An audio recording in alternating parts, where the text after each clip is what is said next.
Одоо бид нар бол яг хуучин нисхийн арт талд ингээд туулгоолоор урсч байна. Энэ хавьд бол үндсэндээ туулгоол маань цэнгэг сайхан юм урсгалтай харагдаж байна. Одоо бид нар эндээс нэг километр хүрэхгүй газар очиод төв цэвэрлэх байгууламжаас туулгоолд нийлүүлэгдэж байгаа, саарл ус нийлүүлэгдэж байгаа хэсэгдэр очино. Одоо бидний яг энд үзүүлэх гээд байгаа энэ хэсэг дээр бол туулгоолын маань усууд ёроол нь ингээд хайрга чулуу нь харагдаад цэнгэг яваад байгаа. Одоо бид нар яг Сонгон аймгийн дүүргийн 32 дугаар хорооны нутаг дэвсгэр дээр ирсэн байна. Цэвэрлэх байгууламжаас саарл ус маань гарч ирж байгаа. Өөрөөр хэлбэл одоо бидний байгаль дэлхийд хамгийн их хөнөөл учруулж байгаа хэсэг маань энэ хэсэг. Энэ усны хөнгө өнөөдөр ийм байгаа. Дээрээс ирж байгаа ус ийм гоё. Хонглог ирж.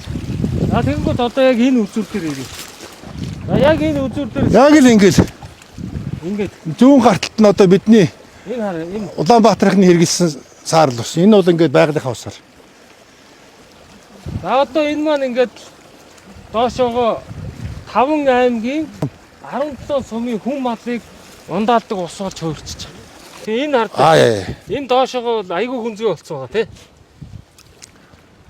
Энэ яагаад ингэж юм гэхээр 96% усыг цэвэршүүлж наашаа нийлүүлэх хэрэгтэй байхгүй юу?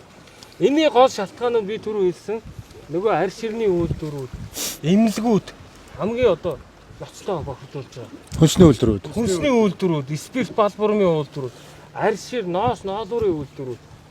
Эдгээр аж ахуй нэгжүүдийн хашаан дотор болгоно нь урьдчилан цэвэрлэх байгууламж баригдсан тохиолдолд урьдчилан цэвэрлэх байгууламжаар эхний одоо цэвэршүүлтийг хийгээд усаа бохирын систем нийлүүлвэл энэ хойдолд байгаа шинэ хуучин 2 цэвэрлэх байгууламж энэ усыг 97% хүртэл цэвэршүүлээд наашаага нийлүүлэхээр энэ ус ингэж бохирдохгүй байсан. 16%-ийн 10 зүйл загастай гэж. Энд загасны тухай ярих ямар ч утгагүй юм. Болчлоо шинж. Надад бол зүгээр тийм гуниг гэхэд хаашийн гутрал гэхэд яриа томтох юм ч тийм.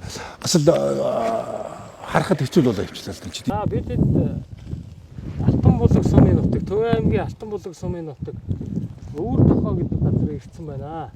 Түрүүн бид нар сонгоны булан наашаага эргээд сонгоны амралтын тэнд хэдүүлээ одоо лайв хийж гад ирсэн. Өөрөөр хэлбэл тэндээс наашаага эн чинь ойролцоогоор 30 орчим километрийн зайтай хадан хушуунаас наашаа Өвөр Тохоо гэдэг газар ирчээд байна. Харамсалтай 30 км урсаад ирэхэд энд нөгөө цэвэрлэх байгууламжийн даг хагшаас яг ийм байдалтай байна. Өөрөөр хэлбэл эндээс хүн мал ундаалахын одоо ямар ч тийм эцэсгүй ийм байдалтай байна. Үнэрч байна бас тийм. Үнэрч байна. Одоо нөгөө цэвэрлэх байгууламжийн. За шинэ цэвэрлэх байгууламж орсноороо асуудал шийдэгдэхгүй.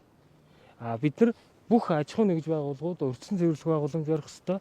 Тэгснээр бид нар мянганы сорилтын сангийн саарл ус дахин боловсруулж технологийн ус гаргах үйлдвэрийг ашиглалтанд оруулснаар цэвэрлэх байгууламжаас гарч байгаа саарл усны 50% нь стандартын дагуу туул руугаа нийлүүлэгдэх, 50 нь ТЭЦ станцууд руу, дулааны цахилгаан станцууд руу явдаг.